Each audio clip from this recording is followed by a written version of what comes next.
तो एक साल अगर ड्रॉप लेना है तो वो नौबत आ क्यों रहा है ये देखो पहले।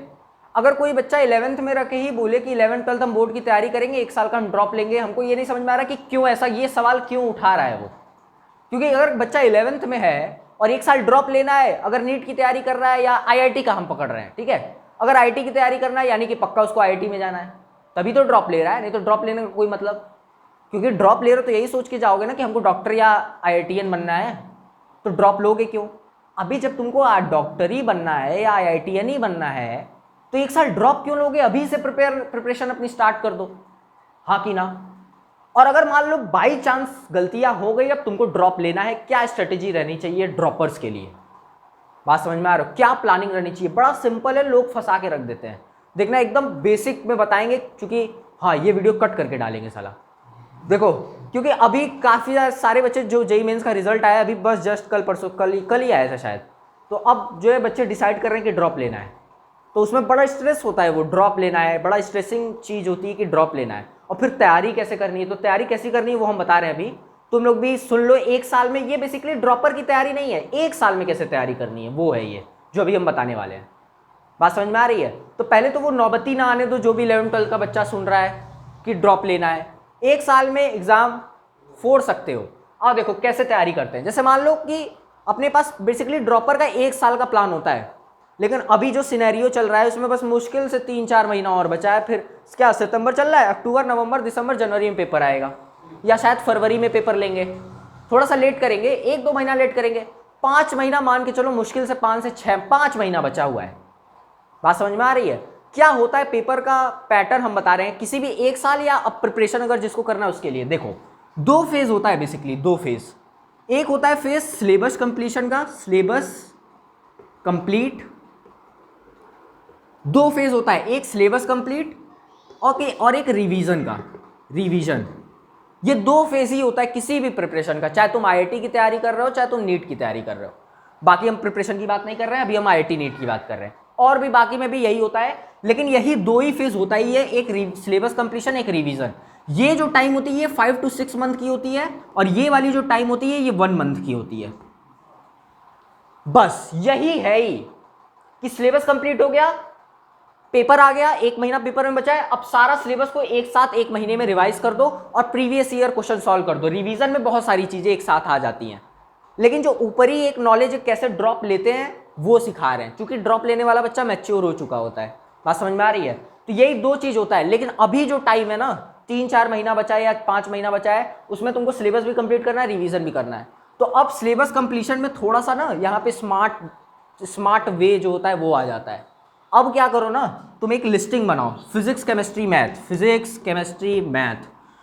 आईआईटी मतलब 11th का भी सिलेबस 12th का भी सिलेबस दोनों मिला के, नीट मतलब 11 12 दोनों मिला के, ठीक है। तो फिजिक्स केमिस्ट्री मैथ, तो अब ये पूरा चैप्टर की लिस्टिंग बनाओ, यहाँ पे 30 चैप्टर आ जाएगा, यहाँ पे 30, यहाँ पे 30। अब उसमें ढूंढो कि सबसे इंपॉर्टेंट चैप्टर कौन है। अब उन इंपॉर्टेंट चैप्टर, अब जैसे मान लो कोचिंग पकड़ लिए हो तो वो लोग अपना बैच वैच चला के अपना करा देंगे, बात समझ में आ रही है। लेकिन वो लोग भी भगा के ही कराएंगे काम, बहुत तेज भगाएंगे। 3-4 महीना बचा है, अभी लोग बैच लॉन्च कर रहे हैं, तो अगर मान लो कोई बच्चा ज्वाइन भी कर रहा होगा उस बैच में, या तुम लोग भी अपने टाइम पे जब ज्वाइन करोगे बैच में, ईयर लॉन्ग बैच में, तो वो अभी इस टाइम पे 4-5 महीना में क्या पूरा सिलेबस थोड़े ना पढ़ा पाएंगे। मुश्किल से वो लोग अच्छे से तो 15 चैप्टर पढ़ाएंगे, लेकिन बाकी चैप्टर को भगा भगा के पढ़ाएंगे।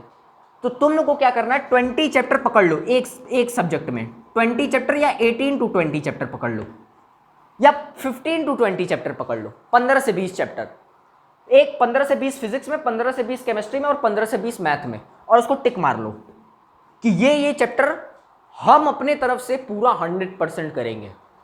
क्या उसका तुम्हारे पास डीपीपी होगा, क्योंकि कोचिंग में हो तो डीपीपी देते हैं, शीट देते हैं, और बुक भी होगी इधर उधर की, तो वो 15-20 चैप्टर जो होना चाहिए वो सारे मटेरियल मतलब अच्छे से सॉल्व हो जाना चाहिए, मतलब वो 15-20 चैप्टर आना चाहिए तुमको बेहतरीन तरीके से, मतलब वो सॉलिड पॉइंट होना चाहिए अपना 15 से 20 चैप्टर। अभी जो बच्चे ड्रॉप ले रहे हैं वो 15 से 20 चैप्टर फिजिक्स, 15 से 20 केमिस्ट्री, 15 से 20 मैथ अच्छे से तैयार होने चाहिए। फिर जो जेईई मेंस की बारी आती है ना, तो जेईई मेंस में फिर जो भी टाइम बचा है वो सारे चैप्टर का फिर फॉर्मूला देखो, क्योंकि 15-20 तुम अच्छे से तैयार किए हो और बाकी चैप्टर का तुमको फॉर्मूला पता है, कॉन्सेप्ट पता है, तो उनको एक बार रिवाइज करोगे तो जेईई मेन में अच्छा स्कोर कर पाओगे। जो बच्चे अभी ड्रॉप ले रहे हैं उनके लिए सबसे इंपॉर्टेंट है, ये सबसे ज्यादा इंपॉर्टेंट है। जो बच्चे इस समय ड्रॉप ले रहे हैं, इस समय जो 2-3 महीने का फेज बचा हुआ है, क्या हुआ तुम लोग को? तो ये जो 2-3 महीना वाला फेज है ना, इसमें पूरा सिलेबस कंप्लीशन के पीछे भागोगे, पागल हो जाओगे। 18 से 20 चैप्टर पकड़े, अब उसी पे फोकस करके पढ़ाई करो और इसी पे पूरा जोर डालो, और फिर जब 1 महीना आएगा तो पूरा रिवीजन पे फोकस करो। इस 15-20 चैप्टर को तो लेना ही है, बाकी चैप्टर का शॉर्ट नोट्स बनाते चलो, सब चैप्टर का शॉर्ट नोट्स। और लास्ट में जब जेईई मेन का एग्जाम आए, सारे चैप्टर का फॉर्मूला रिवाइज कर लो, सारा कॉन्सेप्ट रिकॉल कर लो और प्रीवियस ईयर क्वेश्चन भर भर के सॉल्व करो, मॉक टेस्ट भर भर के दो। इसी से जेईई मेंस निकलेगा ड्रॉप ईयर में। यही ड्रॉप ईयर की स्ट्रेटेजी है बेसिकली। क्योंकि 1 साल का टाइम नहीं है तो पूरा इतना सिलेबस कंप्लीशन पे ध्यान नहीं दे सकते, अभी केवल इतने ही चैप्टर पे फोकस करके और रिवीजन करके और उनको दे सकते हो। ये जो टाइम आ रहा है अभी, बात समझ में आ रही है? और तुम लोग को भी 1 साल के प्रिपरेशन में यही करना होगा। क्योंकि हम कम टाइम है इसीलिए 15-20 चैप्टर बोल रहे हैं, लेकिन ज्यादा टाइम होता तो और ज्यादा चैप्टर बढ़ा देते, 25 बोल देते इसी को, 22 से 25 चैप्टर के बीच में। तो अच्छे से अभी के लिए तो जो ड्रॉपर है वो 15-20 चैप्टर का टारगेट बना के चलो कि ये 15-20 चैप्टर तो फोड़ ही डालेंगे, मतलब एकदम बेहतरीन तरीके से, ताकि जब जेईई मेंस का पेपर आए ना, और ये 15-20 चैप्टर इंपॉर्टेंट चैप्टर होने चाहिए, यानी कि उससे इंपॉर्टेंट चैप्टर मतलब पक्का उससे क्वेश्चन आएगा पेपर में। तो 15-20 चैप्टर 25 क्वेश्चन है, यानी कि 15 क्वेश्चन तो पक्का आने वाला है। और हम क्या बोल रहे हैं, खतरनाक तरीके से प्रिपेयर करना है। तो 15 क्वेश्चन मान के चलो कि करके ही आओगे, ऐसा है। ये प्रिपेयर करने का मतलब ये है कि 15-20 चैप्टर, मतलब 15-20 चैप्टर में कहीं से भी क्वेश्चन पूछे हम सॉल्व कर देंगे, और इंपॉर्टेंट होना चाहिए वो। तो 15 क्वेश्चन तो सही करके आओगे फिजिक्स में, 15 केमिस्ट्री, 15 मैथ, नंबर जोड़ ले, 95 परसेंटाइल के ऊपर भाग जाओगे तुरंत, 96-97 परसेंटाइल के आसपास पहुंच जाओगे तुरंत। तो ये ड्रॉपर स्ट्रेटेजी होती है, बच्चे इसी को फॉलो नहीं कर पाते। ये छोटी सी स्ट्रेटेजी है, सिंपल। लोग इतना डिटेल्ड पागल हो जाते हैं, मेरा बैच ज्वाइन करो, ये ज्वाइन करो, वो ज्वाइन करो, जरूरत ही नहीं है। अरे मतलब जरूरत है बैच ज्वाइन करने का, थोड़ा टीचर का पढ़ाएगा तभी तो पढ़ेगा बच्चा, हाँ समझ में आ रही है। लेकिन पर्सनल ये स्ट्रेटेजी होनी चाहिए घर में, क्योंकि अभी सब केवल सिलेबस खत्म करने के पीछे भागेंगे, लेकिन रिजल्ट कैसे आएगा, ऐसे आएगा। बात समझ में आ रही है? तुम लोग भी ड्रॉप लोगे, काम आएगा। मेरा वीडियो बन गया, चलो कल से सर्कुलर मोशन हम लोग स्टार्ट किया जाए, ठीक है। चैनल सब्सक्राइब करिए और ये स्ट्रेटेजी अगर कोई देख रहा है तो फॉलो करिए, एकदम बेहतरीन प्लान है ये। और इस समय तो यही सूटेबल है, और कोई प्लान सूटेबल है ही नहीं। और फिर जब जेईई एडवांस का प्रिपेयर करोगे तो जेईई एडवांस में भी थोड़ा ही सा चैप्टर जो होता है वो जरूरी होता है। सारे चैप्टर आए तुमको ये जरूरी नहीं है, थोड़े ही चैप्टर आए लेकिन इंपॉर्टेंट चैप्टर आए, तो वो 15-20 चैप्टर का और प्रैक्टिस करो यार। जेईई एडवांस से आराम से क्रैक होगा, इतना टेंशन लेने की जरूरत नहीं है। ड्रॉप लो और मेहनत करने के लिए ड्रॉप लो, बहुत अच्छा होता है ड्रॉप, मतलब लेना चाहिए बच्चों को। जो नहीं कर पाया वो ज़बरदस्ती ड्रॉप नहीं लेना चाहिए कि अभी 12th ही में है, अभी 12th में इंटर किए तब ले ड्रॉप ही लेंगे, हम तो ड्रॉप ही लेंगे ही। ड्रॉप पहले ही सही नहीं डिसाइड करके रखना है। मान लो प्रॉब्लम हो गई तो ड्रॉप ले सकते हो। चलो निकलो निकलो निकलो, बाय।